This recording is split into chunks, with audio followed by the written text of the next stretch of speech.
Itu berjalan 12 km sampai di tengah hutan itu pernah mau dikeroyok sama monyet loh Mas. Di situ itu saya sambil kerja Mas. Saya sambil kerja di SMA itu. Kalau orang-orang kan teman-teman kan naik motor enak ya. Saya tuh kerja. Itu sekolah kan masuk sore. Saya kerja sampai jam 12 nyetaki kerupuk. Sekarang itu kerja bikin meja kayak gini nukang. Saya kerja dengan Saya bisa. Kalau sekarang Sudah jarang melakukan.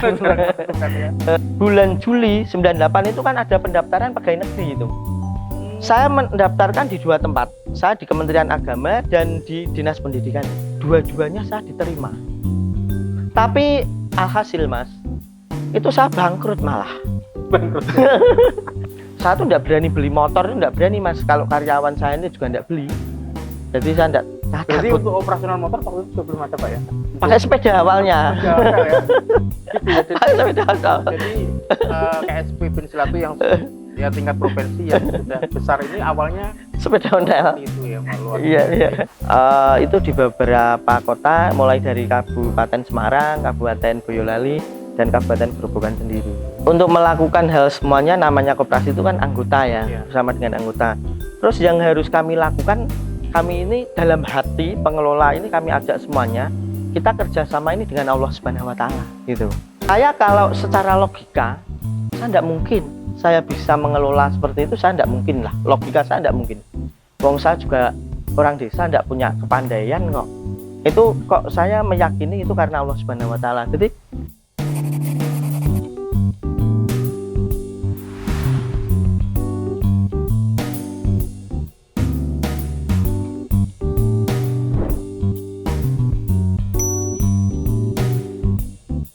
Assalamualaikum warahmatullahi wabarakatuh. Teman-teman dimanapun berada, bertemu kembali dengan saya dalam acara Kopi Inspirasi di Penmed TV, sebuah program acara yang akan memberikan impresi positif, memanti optimisme dan sudut pandang baru dalam menyikapi segala dinamika kehidupan. Tamu Kopi Inspirasi kita kali ini sangat istimewa, yaitu adalah seorang guru, seorang pendidik yang juga seorang pengusaha. Sebelum berbincang-bincang lebih lanjut, saya akan memperkenalkan terlebih dahulu tamu Kopi Inspirasi kita kali ini, yaitu adalah Pak Said Danusi. Beliau adalah seorang pendidik, guru, dan juga seorang pengusaha, yaitu adalah founder dari KSP Pensilatu Jawa Tengah. Ya. Assalamualaikum warahmatullahi wabarakatuh. Waalaikumsalam warahmatullahi Sehat ya, Pak, ya? wabarakatuh. Alhamdulillah, pasti alhamdulillah. Pak jenengan seorang guru Pak ya? Iya, alhamdulillah. Guru Di MTS Yasin Wates, Kecamatan Kedung Jati, Kabupaten selain Grobogan. sehari-hari menjadi seorang guru, panjenengan juga seorang pengusaha, yaitu adalah pendiri dan pengelola Koperasi Simpan Pinjam Pensilatu Jawa Tengah. Selain itu juga adalah pengurus di beberapa organisasi kemasyarakatan. Antaranya adalah beliau ini adalah ketua DPC Forum Santri Indonesia Kabupaten Grobogan, juga wakil bendahara PCNU Kabupaten Grobogan. Iya, betul. Luar biasa ini dengan segala peran dan kiprah beliau yang begitu luar biasa. Mungkin terlebih dulu saya akan bertanya ini, Pak, saya ini asli Grobogan ya Pak? Alhamdulillah ya, Grobogan. dilahirkan oleh Allah di Kabupaten Grobogan. Tepatnya Di Desa Panimbo, Mas. Desa Panimbo itu paling itu selatan ya kalau Kabupaten Grobogan ya. Paling Berbatasan dengan Boyolali itu. Iya. oh gitu, kecamatan Kecamatan ikut Kedung Jati. masih itu jadi Iya. sama Nimbo gitu. Masa kecil mungkin bisa diceritakan Pak, masa kecil sampai kemudian membentuk karakter panjenengan menjadi sekarang seperti sekarang ini. Oh ya. Terima kasih Mas Asti. Memang kami ini kan anak desa ya, anak desa dari Panimbo. Mungkin kalau banyak teman-teman dulu itu biasanya kayak seperti ngete gitu loh. Iya. Panimbo coro kasarannya Saya sekarang juga baru dengar itu Pak. Sama Nimbo itu. ada ning peta apa ora gitu loh.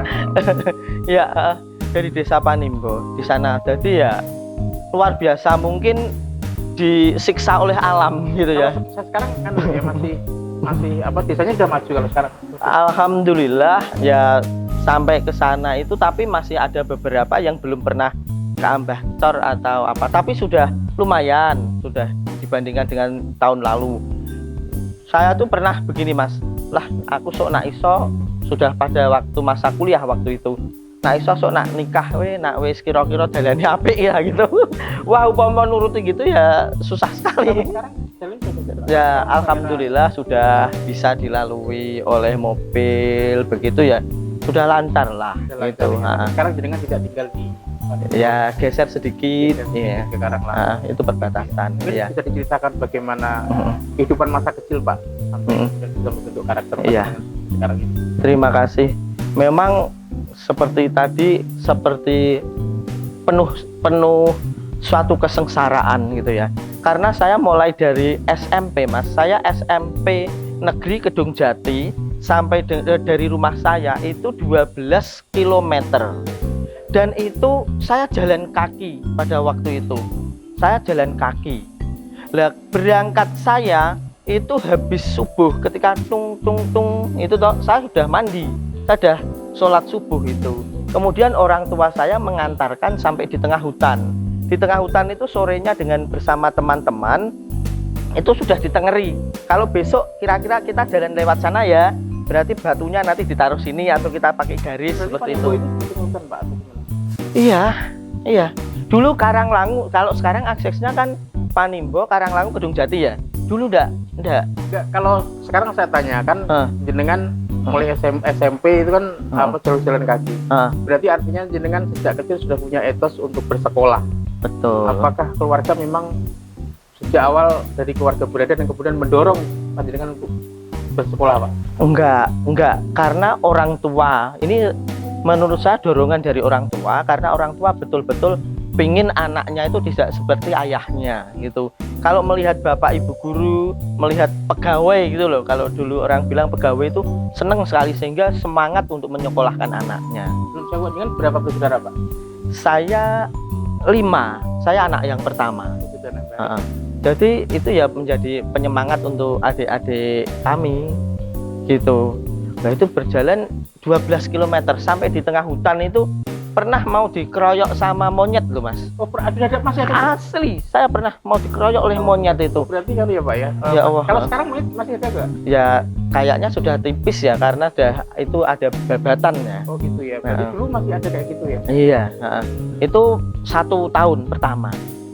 Ketika itu kemudian saya nggak kuat mas, rasanya itu wah ya Allah, awak kok keseli kok gini gitu ya. Jalan kaki gitu, kemudian saya ngikut orang pas SMP itu saya asah-asah loh mas. Ikut orang itu maksudnya? Punya warung di dekat sekolahan. Tinggal di situ? Saya tinggal di situ, saya dikasih makan. Dikasih makan saya, sehingga teman-teman jajan di warung itu nanti yang ngasahi saya mas. Gitu ya? Sehingga teman saya itu sempat, aduh, ya mungkin kalau anak sekarang nggak mungkin lah kayaknya mempertaruhkan harga diri untuk tapi bapak sebuah makan. Apa panjenengan betul rekoso kayak gitu? Enggak apa-apa, kebetulan entah ya, mungkin yang penting iso sekolah gitu. Gitu ya? Nah, karena selain itu tubuh saya kecil mas, tubuh saya kecil, jadi kalau saya mesti bolak-balik mungkin lelah ya. Pernah ya naik sepeda kalau dengan teman-temannya yang besar itu ditumpakin di galangan itu mas. Sepeda lanang itu loh mas, onto gede itu loh mas. Itu di tengah di galangan itu mas. Oh, gitu. Aduh ya Allah, gitu luar Terus biasa. kemudian setelah SMP meneruskan ke SMA. Alhamdulillah, saya meneruskan Juga atas dorongan orang tua. saya memang semangat sejak kecil. Saya malah dulu pengen teknik, seperti pengen terdengar nama Pak Habibie kan terkenal banget kala Waktu itu ya? Iya, aku pokoknya pengen sekolah ning koyo Pak Habibie gitu. Tapi orang tua kowe nak sekolah ning kono kok biayanya mahal, bapak ndak kuat gitu. Sehingga saya masuk ke SMA. Profesinya apa Pak? Ya petani. Petani, bapak sama ibu juga. Iya. Ibu rumah tangga, petani Iya. juga. Ya petani, ibu rumah tangga ya seadanya lah di desa seperti itu. Sekarang beliau masih sugeng kita. Alhamdulillah. Gitu ya. Setelah SMA, Mm. SMA kemudian kuliah. Langsung Di SMA ini ada yang menarik juga mas. apa gitu? Saya di SMA SMA-nya mana Pak? SMA Negeri Gubuk, angkatan pertama saya. Oh gitu ya, angkatan Iya. pertama ya. Di situ itu saya sambil kerja mas. Saya sambil kerja di SMA itu. Kalau orang-orang kan teman-teman kan naik motor enak ya. Saya tuh kerja. Itu Jadi berapa Pak ya? saya masuk 90, lulus tahun 93. Tahun yang pertama itu di situ sekolah kan masuk sore. Saya kerja sampai jam 12 nyetaki kerupuk. Nyetaki kerupuk itu Mas. Jam kerja jam? Ke pagi sampai jam 12 pas kelas 1 untuk nyetaki kerupuk. Lah setelah itu yang kelas 2 kan mulai masuk pagi. Itu ya kerjanya setelah pulang. Untuk yang kelas 1 tidak masuk pagi. Nah, masuknya sore. Sore Di gitu SMA Prapen kan, gabung Oh, kan itu. Nunut di situ ya. Untuk yang kelas 2. Kelas 2 sudah dipindah di Gubuk. Nah, itu kerjanya saya sore. Setelah pulang sekolah sampai jam 9 malam. Itu sebenarnya karena Bapak orang tua tidak mampu membiayai atau memang inisiatif pribadi untuk membantu orang tua? Inisiatif untuk membantu orang tua. Memang sejak kecil itu usaha terus. Ya kecil kadangkala ngusungi es itu Mas, orang beli es balok itu toh, saya pakai sepeda kerja, nanti dikasihkan di toko-toko kayak gitu. Itu sejak kecil memang sudah seperti itu. Dan kemudian selepas SMA saya kuliah. Kuliah itu langsung atau ada jeda? Enggak, saya ada jeda, saya kerja dulu. Karena orang tua kan jelas tidak mampu nanti. Gitu ya, kalau kuliah nggak mampu. Nggak mampu. Ya. Saya kerja dulu. Setelah saya kerja, saya bisa beli diesel itu Mas, diesel selepan tepung itu. Kerja apa Pak? Saya di Semarang itu kerja bikin meja kayak gini, nukang. Saya kerja dengan Saya bisa. Kalau sekarang? Sudah jarang melakukan. Ya. Sudah jarang melakukan. Seperti itu sampai berapa lama? Ya mungkin setengah tahun. Kan itu kan harus peningkatan saya. Terus saya menjadi mandor borongnya. Oh gitu ya. Setelah itu ada perusahaan. Saya ikut di perusahaan perusahaan cat distributor cat Emco. Di situ saya dijadikan kepala gudang Mas. Wah saya lumayan dapat gaji lumayan. Nah saya bisa beli diesel itu. Kemudian ndelalah itu karena semangat untuk kuliah saya tidak padam. Saya kemudian 2 tahun ya 95 dari 93 95 itu diterima kuliah di Satya Wacana. Universitas Kristen Satya Wacana. Alhamdulillah. Fakultas PGSD, FKIP, PGSD ya. Nah, saya potong sampai sini. Sebenarnya cita-cita jenengan apa Pak? Kuliahnya di PGSD itu nyambung nggak dengan cita-cita jenengan? Ya saya waktu itu ya yang penting saya kuliah. Yang penting kuliah. Iya. Nggak punya target tertentu dengan kuliah itu Pak? Ya karena guru ya mau nggak mau terus guru. Karena pada waktu lulus kuliah persis itu saya sudah ditawarin Mas untuk menjadi pengusaha kerupuk saya, karena kalau waktu kuliah itu juga saya ikut orang Mas. Kuliah juga ikut orang? Iya, sambil kerja ikut orang itu Mas. Ikut orang? Mang Tony di Salatiga. Terima kasih Mang Tony nanti kalau menonton ya. Itu kerja apa Pak? Di Mang Tony? Nyetaki kerupuk juga. Oh sama ya? Nah, nyetaki karena masih ada saudara dari Gubuk.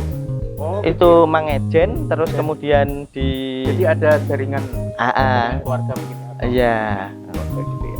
Terus kadang jam tertentu yang malam itu jualan jagung bakar Mas di dekat sana, di dekat kampus. Nah setelah lulus kuliah PGSD ya ngapain Pak?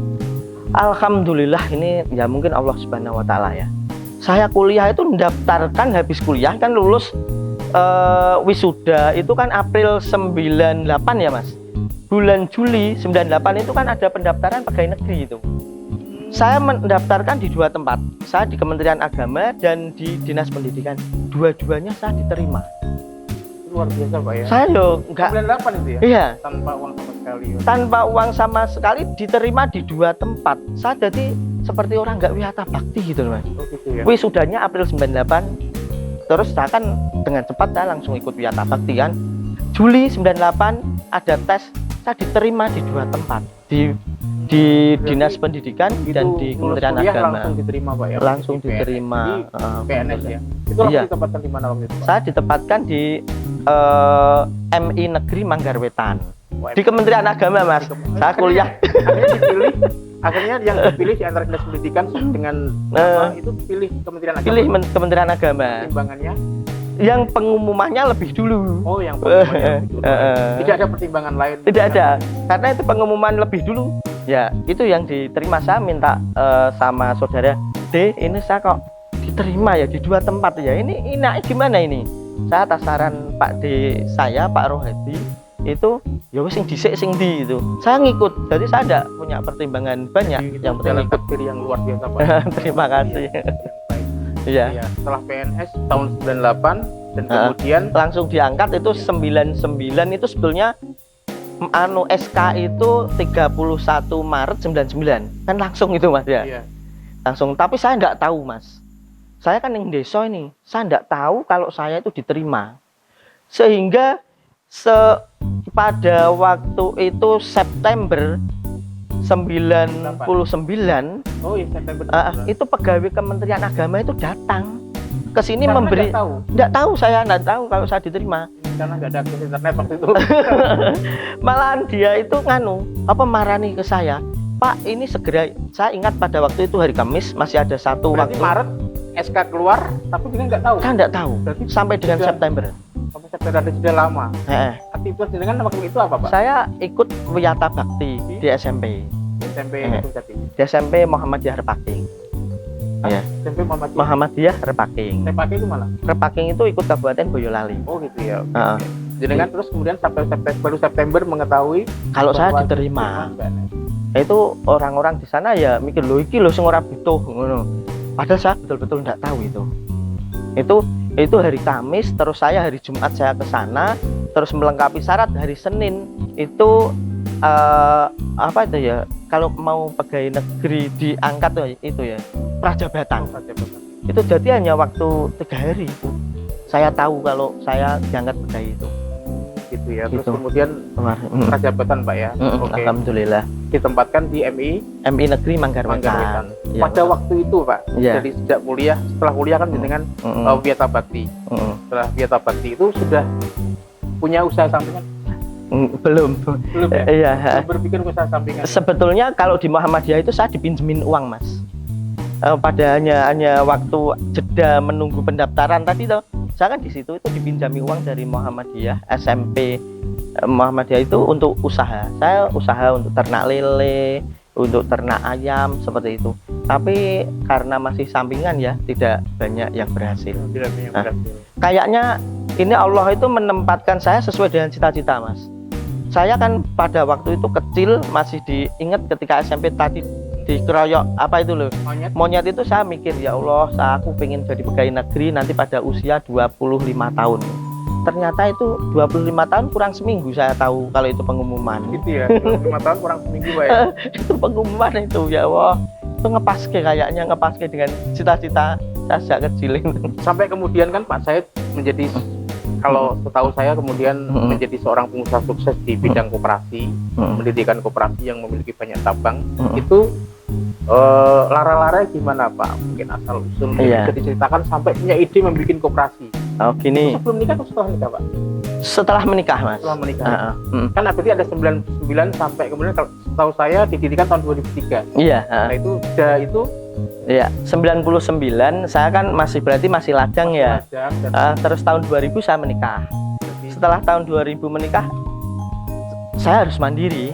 Istri saya langsung saya ajak ke Manggar untuk ngontrak di sana, Mas. Ngontrak, saya langsung ngontrak. Ketika ngontrak itu saya ada orang baik namanya Mbah Bayan itu, Mas, ini nggon wong tani. Ya ini tanahku garapen gitu loh, Mas. Itu suruh garap itu setengah bau. Setengah bau maro bati gitu lah. Setelah setengah bau itu maro bati, saya itu untung 600.000. Wah itu luar biasa, 600.000. Gaji saya baru berapa? Paling-paling tahun itu hanya sekitar 400-an. pas 98 sebenarnya kan masih krisis moneter waktu itu ya. Iya. Gaji saya paling dinilai uang ya sekitar 400-an itu. Saya untung 600.000. Wah itu suatu yang luar biasa, saya tidak pernah melakukan. Karena ya saya kan jarang ikut bertani kan seperti itu Bang. Luar biasa. Akhirnya saya semangat. Kalau 1,5 bau itu saya untung 600, saya langsung nyewa 6 kali lipat. Jadi 3 bau di Manggar sana. Semangat pulang sekolah saya langsung nyemprot, langsung apa itu tak lakukan yang selama ini belum pernah. Belum punya pengalaman bertani. Belum punya pengalaman bertani. Belajar dari mana Pak itu? Saya langsung ya semangat gitu saja memang. Tapi alhasil Mas, itu saya bangkrut malah. Bangkrut. Itu malah Kenapa, Pak? malah bangkrut kan gini ya, tadi sudah menikah, rumah saya kan sini ya, kan liburan itu niat pulang lah tilik karo orang dengan orang tua gitu ya, ada anak gitu ya, nilik dengan orang tua gitu lah, balik ke sana pulang ke Manggar itu semuanya itu sudah diundoi, yang belum hanya tempatnya saya, ternyata semuanya habis dimakan tikus. Saya pulang ke sana itu tangisan, itu saya itu tangisan saya. Akhirnya dengan istri, ya Allah, wong urip aku ning Manggar sini ki arep golek imbo, malah jadi bangkrut semua. Saya punya hutang sekitar 3.600.000 kala itu. 3.600. Pak, itu besar, Pak, itu. Wah, gaji 400 satu bulan ya, Mas. Itu berapa kali gaji? Kok nggak ada yang mengabarkan, Pak, dari kalau nggak ada telepon, belum ada telepon kan waktu itu? Waktu itu ya jarang ya telepon ya. Nggak dipanen gitu misalnya, ada yang menginfo enggak ya? Itu kan sekitar tahun 2002 ya, paling HP itu mulai tahun berapa? 2002 sudah ada, jarang yang pakai itu ya. Saya nikah tahun 2003 itu untuk pertama kalinya saya punya HP. Waktu itu masih HP Siemens itu. Yang pakai sungut ya. Iya, Siemens itu gitu ya. Terus kemudian jangan kan 2000 berapa Pak bangkrut itu tahun 2002. Terus kemudian menggagas koperasi. Karena bangkrut itu saya berpikir ini Allah mungkin tidak memberikan sini tempat yang baik untuk saya, kemungkinan gitu. Akhirnya saya pulang dan kelaju dari sini. Dari Karanglangu. Kelaju nyepeda. Maksudnya pakai sepeda motor. Yang asli sini istri, Pak ya. Istri. Lah waktu itu terus wah, karena ini bangkrut saya akhirnya hutang, Mas. Gaji saya semuanya tak pertaruhkan untuk hutang. Itu saya dapat pinjaman itu 20 juta. Entek-entekan. Pada waktu itu pinjaman 20 juta itu paling tinggi mungkin sana-sana. Paling hutang rata-rata hanya berapa 6 juta itu ya. Saya paling tinggi. Nah, itu terus tak pakai beli untuk rumah sehari yang 6 juta, berarti kan tinggal rumah ada yang jaga 6 juta. Ada rumah ya, rumahnya 6 juta itu kayu. Gitu ya. Itu tak pakai untuk beli rumah itu. Kemudian setelah itu kan saya rumah di situ ya, dogan yang lainnya belum gedekan gitu loh, tak tempatin, hanya satu kamar itu dengan istri, tak tempatin di situ. Itu sudah punya anak ya, Pak? Sudah. Terus di situ uang sisa tadi, Mas, uang sisa untuk beli rumah, itu tak pakai untuk membuat koperasi. Koperasi itu saya ngomong dengan teman itu, ya saya akan membuat koperasi nanti. Sebelum izin itu saya sudah mulai mencoba dulu. Prakoperasi. Itu waktu itu kemudian menggagas koperasi, sekarang terkenal namanya Bensilatu. Nama Bensilatu itu, Pak. Itu dari mana kok? Ya, Bensilatu itu sambil kita naik motor tiap hari itu toh mikir gitu lah. Mikir itu akhirnya ya ketemu nama Bensilatu, itu artinya Bensilaturahim. Jadi tidak uang yang kita tuju pertama, tapi silaturahim yang harus kita bangun. Dari modal itu kemudian dijalankan, Pak ya, di Karanglangu juga. Itu hanya seminggu habis. Seminggu habis itu. Iya, karena uang ya, Pak ya. Seminggu habis. Dan kemudian Bensilatu saat ini tahun 2020 berkembang begitu pesat. Sekarang sudah berapa cabang, Pak? Alhamdulillah ini ada 27 kantor cabang. Iya. Berarti artinya pendirian koperasi ini betul-betul betul-betul panjenengan kelola dengan baik ya. Gini. Pertama kan step mungkin bagaimana merekrut karyawan, menunjuk manajer itu yang pertama itu, Pak. Yang pertama mengilhami saya ini harus jadi orang yang kira-kira bisa untuk membantu orang lain. Pikiran saya seperti itu. Agar saya ini bisa membantu orang lain kan saya harus bisa mempunyai uang banyakan. Pikir saya kan seperti itu. Nah, itu ketika mau membuat itu, pertama yang harus saya lakukan itu saya memisahkan keuntungan yang nanti akan kita buat. Nah, keuntungan itu sudah ada pemikiran seperti itu, Pak ya? Langsung saya mendirikan itu, langsung tak pisahkan 2,5% ini untuk Allah Subhanahu wa Ta'ala. Waktu memulai dari prakoperasi itu sudah dipisahkan di dalam rekening tersendiri 2003. Berapa orang waktu itu, Pak, untuk mengelola koperasi? Saya awalnya saya sendiri, terus hanya butuh lapangan karena bukanya sore hari. Oh gitu ya. Setelah pulang sekolah. Kemudian kita merekrut 2 orang karyawan kan. Setelah tak jalankan sendiri itu kan sudah mulai bisa dihitung. pendapatannya berapa itu kan sudah mulai dihitung, meskipun pendapatan kecil ya, itu akhirnya cukup lah untuk menggaji. Kira-kira mau enggak seperti ini Mbak? Ini mau. Saya tuh enggak berani beli motor, enggak berani Mas, kalau karyawan saya ini juga enggak beli. Jadi saya enggak Jadi takut. untuk operasional motor waktu itu belum ada Pak ya? Pakai sepeda awalnya. Sepeda ya. Gitu ya. Pakai sepeda awal. Jadi KSP Pensilatu yang ya tingkat provinsi yang sudah besar ini awalnya Sepeda ontel. seperti itu ya, Pak. Luar Iya, iya. inspiratif ya. Gitu ya. Sampai di mana Pak kemudian berbadan hukum diterima oleh pasar dan kemudian berani membuka cabang. Ya, alhamdulillah itu kan mulai dapat terlihat ya, kita coba ke depan. Itu ke depan dalam arti ke pinggir jalan. Kita ngontrak warung kecil gitu di pinggir jalan bersama dengan teman-teman, punya semangat. Dan pada waktu itu ya memang masih banyak yang belum begitu ingin melakukan gitu ya. Karena berpikir koperasi itu nanti mesti bangkrut, mesti kalau meminjami uang untuk usaha itu mesti usaha itu nggak akan balik, rata-rata seperti itu berpikirnya. Nah saya coba kayak itu nggak balik kan, karena kalau nggak ada istilahnya borek ya, berarti kan harus ada boreknya, meskipun itu anggota yang kita pinjami anggota, tapi harus ada boreknya biar konsekuen gitu. Borek itu jaminan. Nah, seperti itu Mas. Oke.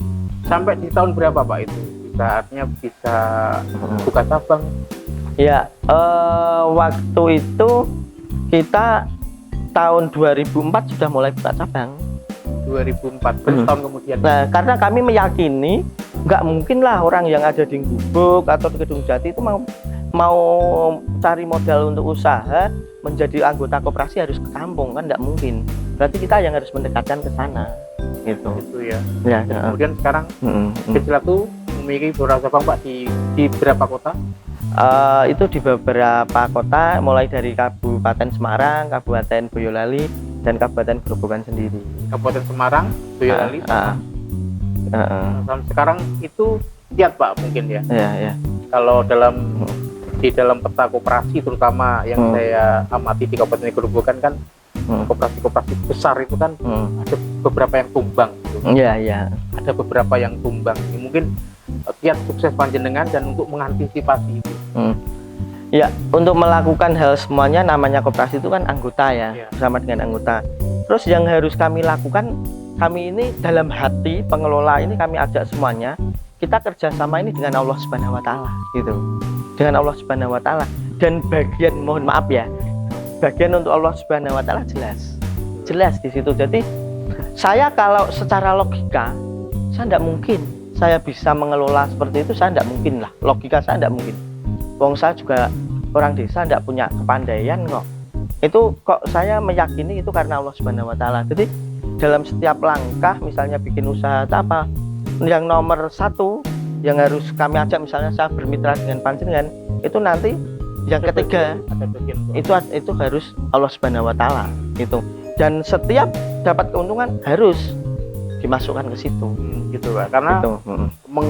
Sekarang mengelola sudah puluhan cabang itu otomatis butuh manajemen yang jauh lebih ekstra lagi dibanding ketika dulu awal-awal ya, gitu kan.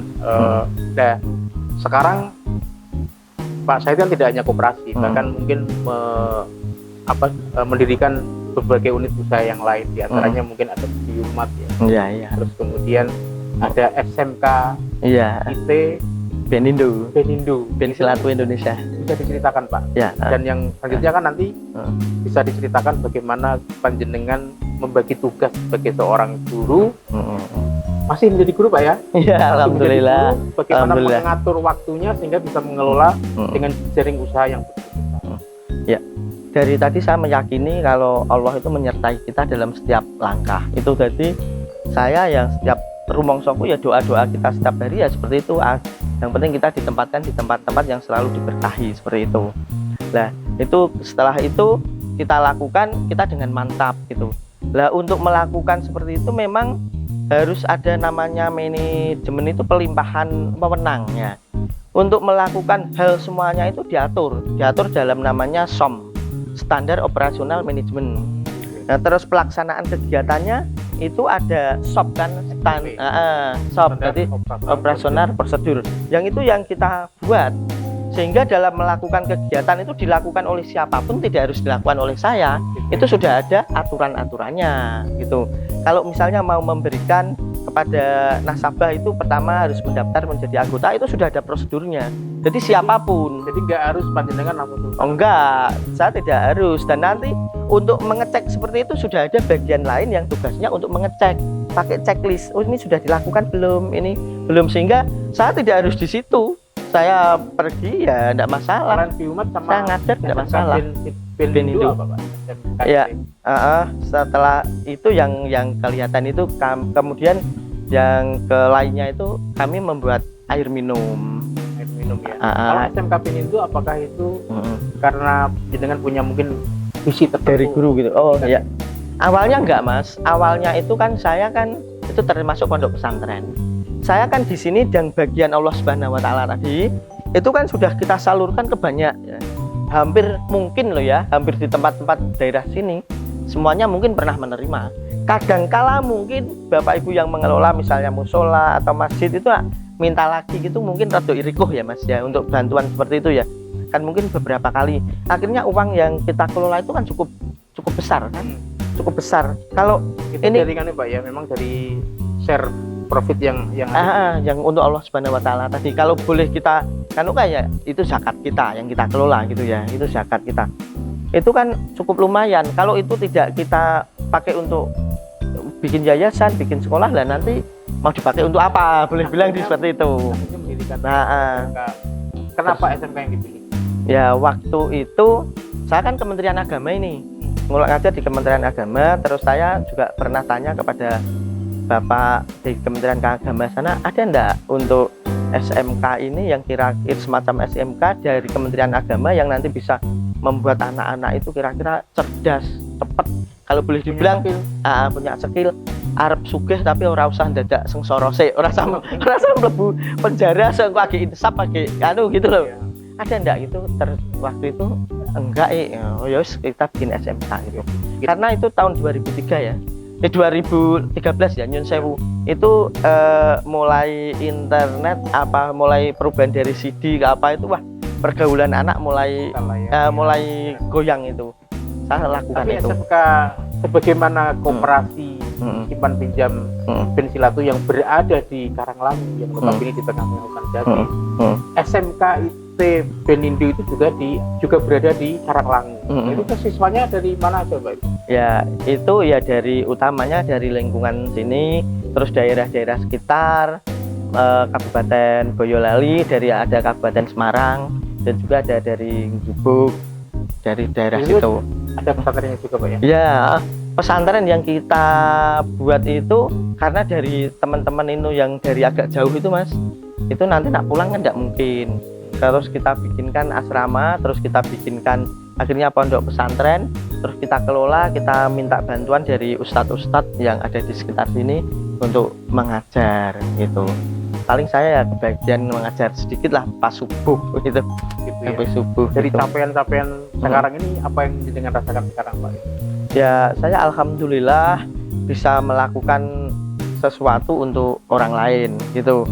Karena misalnya mohon maaf ya, misalnya dihitung dari rezeki gitu ya, memang saya sering mengatakan misalnya kepada orang, kepada teman-teman itu, rezeki ini dibawa mati, harta ini dibawa mati, tidak kita tinggal, karena harus kita tempatkan di tempat-tempat yang pas dan nanti kita ambil di akhirat nanti Gitu ya. gitu. Jadi, harta yang memang ditasyarukan untuk yang pas begitu ya. Iya. Pas, ya. Ada nggak Pak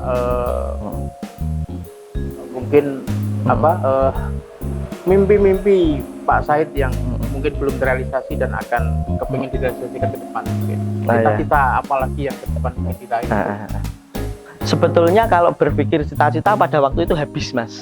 Nah, karena saya itu cita-citanya kecil itu saya ingin pegawai negeri, usia di 25 tahun saya menikah, usia 25 tahun saya diangkat menjadi pegawai negeri, usia 27 tahun saya ingin menikah, tapi alhamdulillah saya menikah di 26 tahun. Berarti malah maju setahun kan, sukses kan. terus nanti saya punya anak dan jaraknya 4 tahun. Karena saya takut kalau 3 tahun bersama untuk ngeragati gitu loh. Saya itu Pak. Saya semuanya 4 tahun, selisihnya 4 tahun. Pada waktu itu anak yang pertama lahir tahun 2001. Kemudian sebetulnya mau punya adik lagi tidak di tahun 2004. Tapi oleh Allah memang diambil guguran sehingga anak yang kedua lahir 2004. Pas, ya. Anak yang ketiga lahir di tahun 2008. Jadi semuanya 4 tahun. Terukur nih.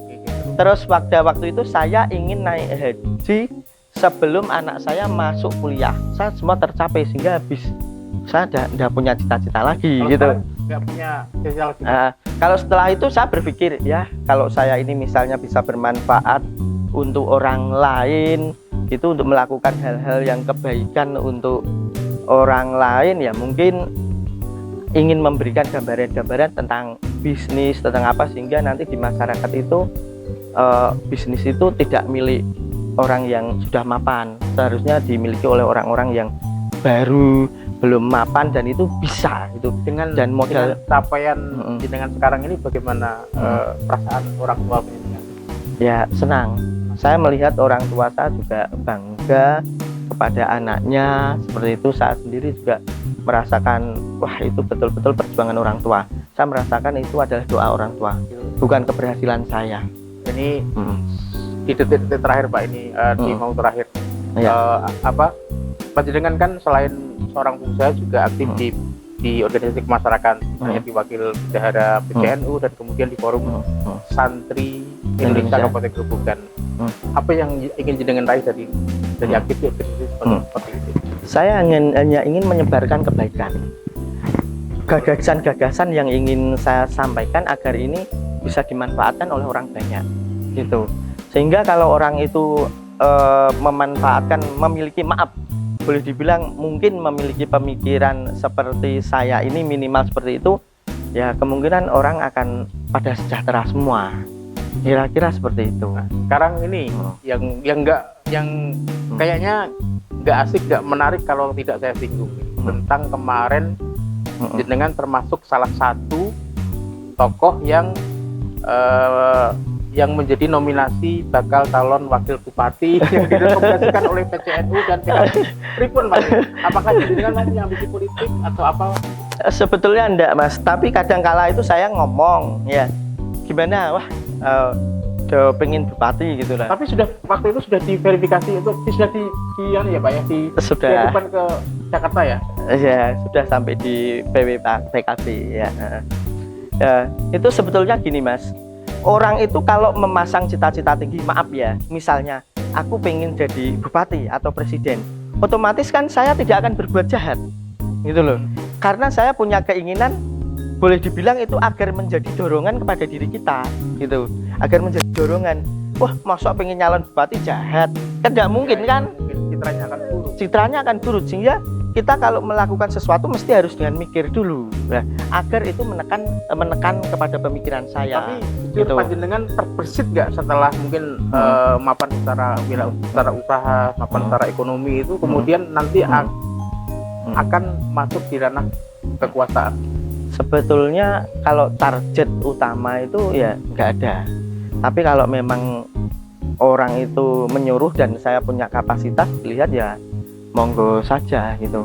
Seperti kemarin itu dimasukkan itu awalnya saya tidak tahu betul-betul tidak tahu. Saya dikabari oleh teman, loh kamu masuk ke dalam ini. Yang memasukkan tim siasi Pak ya? Tim siasah dari PKB dan tim siasah dari NU. Dari NU ya, bukan dari PKB. Bukan, kalau PKB itu namanya tim apa ya? Aku lupa. Itu. Lah sehingga kalau saya kok diamanai ya, saya langsung bekerja Mas. Saya kan nguwongke lah ya sebagai orang berorganisasi ya saya harus nguwongke sehingga saya langsung mubeng itu di Kabupaten Grobogan itu mubeng dari sini sampai ke Ngaringan sampai sana saya mubeng, saya memperkenalkan diri kepada para sesepuh itu karena saya ditulis. Kalau saya ndak ya saya kok ketoknya kok orang nguwongke banget. Kalau gitu. Seandainya ternyata misalnya memang ini kan kalau ini kan sudah selesai Pak ya. Drama itu sudah selesai Pak ya. Drama itu sudah selesai. Kalau misalnya ini kita beradik-adik panjenengan ternyata memang diamanai untuk menjadi tawagub itu siapa ya? Ya insya Allah siap. Yang namanya amanah kan siap. Ya itu saya kira terakhir Pak mungkin ada pesan-pesan untuk kepada generasi muda lah terutama santri bagaimana untuk menyiapkan diri ke masa depan. Oke. Terima kasih kepada seluruhnya, bahwa kita ini kan hidup hanya sekali ya.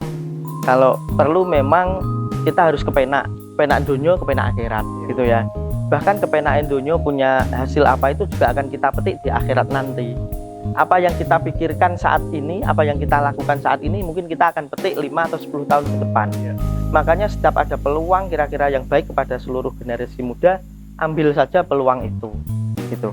Kalau ambil saja kira-kira peluang itu. Kalau misalnya kita tidak ambil, itu tidak ada pelajarannya apapun, tidak ada pelajaran apapun. Dan manfaatkan waktu itu kan tidak akan berulang gitu loh. Kalau ada sesuatu kok eman-eman kose itu eman-eman, itu segera ambil kesempatan itu. Jangan tunda untuk melakukan kebaikan. Ya, jangan yang ada, tunda. apalagi yang ada di hadapan kita. Itu langsung dilakukan. Terus untuk kebaikan kita ini kan bukan seorang pangeran ya Mas ya. Kita ini juga bukan seorang anak raja, bukan seorang yang kaya gitu loh ya. Kita tanamkan kebaikan itu sejak dini, sejak mulai kecil, sejak dini kita buat kebaikan agar orang-orang juga mengenal kita. Kalau kita itu orang baik gitu. Di samping memang tujuan baik itu juga untuk Allah Subhanahu wa taala. Tapi orang-orang di sekitar kita juga harus mengenal kalau kita itu orang baik. Itu yang harus kita lakukan. Jadi untuk generasi muda saat ini misalnya bermain Twitter, bermain Facebook atau Instagram, saya berharap untuk yang menyebarkan kebaikan-kebaikan agar citra diri kita ini tertanam, karena itu tidak akan hilang gitu loh, sampai kapanpun tidak akan hilang. Kalau itu nanti jelek kok diturun orang, dilakukan oleh orang, kan eman-eman itu kita akan kiriman dosa juga kan. Tapi kalau itu baik, kan kita juga akan mendapatkan kiriman pahala di sana. Itu yang harus kita lakukan kepada siapapun. Oke. Ya. Terima kasih Pak Said. Teman-teman sekalian dimanapun berada, demikian perbincangan inspiratif, sangat inspiratif saya dengan Pak Said, dari seseorang yang nothing, belum punya apa-apa, sekarang sudah memiliki capaian kesuksesan sebagaimana yang dicita-citakannya. Mudah-mudahan kita bisa memetik dari perjalanan inspiratif Pak Said Danusi. Demikian, sampai jumpa di Kopi Inspirasi selanjutnya. Assalamualaikum warahmatullahi wabarakatuh. Waalaikumsalam warahmatullahi wabarakatuh.